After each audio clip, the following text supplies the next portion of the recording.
औज़ुबिल्लाहिमिनश्शैतानिर्रजीम बिस्मिल्लाहिर्रहमानिर्रहीम अस्सलाम वालेकुम वरहमतुल्लाहि वबरकातुहू।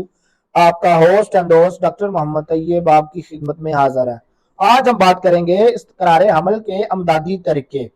उससे पहले आपसे रिक्वेस्ट है कि doctor Mohammad Tayyab YouTube channel को सब्सक्राइब करें, बेल आइकन को क्लिक करें। बड़े लोग थैंक्स।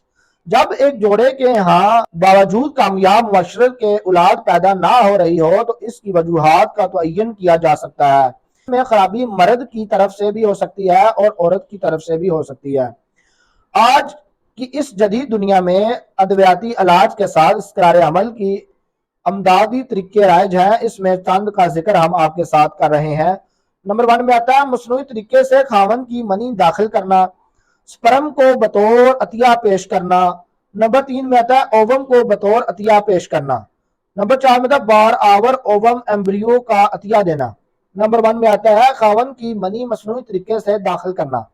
जब मुख्तलिफ टेस्ट साबित करें औरत और मर्द दोनों सेहतमंद है, सिर्फ कुदरती तौर पर इसके स्पर्म और ओवम बाहम मिल नहीं रहे होते, तो इसके लिए एक मसनूई तरीका इख्तियार किया जा सकता है।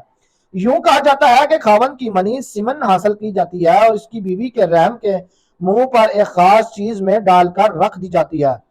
वहां से मनी रहम में दाखिल हो जाती है और वहां से इसके स्पर्म ओवम की तलाश में सफर करते हैं और ओवम मिल जाने की सूरत में फर्टिलाइज कर दिए जाते हैं।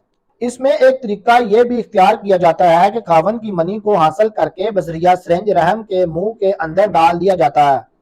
ये तरीका ज्यादा बेहतर है। इसमें इस तरह से मनी और बराह रास्त रहम के अंदर तक जाती है और वहां से ओवम की तलाश और फर्टिलाइजेशन का अमल होता है।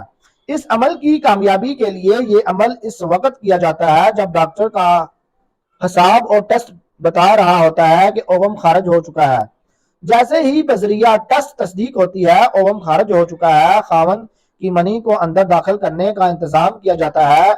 इस तरीके से बहुत से जोड़े औलाद की नेमत से मालामाल हो जाते हैं। ये अमल इसलिए कामयाब हो जाता है कि मनी बराह रास्त रहम में जाती है और वजाइना के रास्ते असरात से बच जाती है।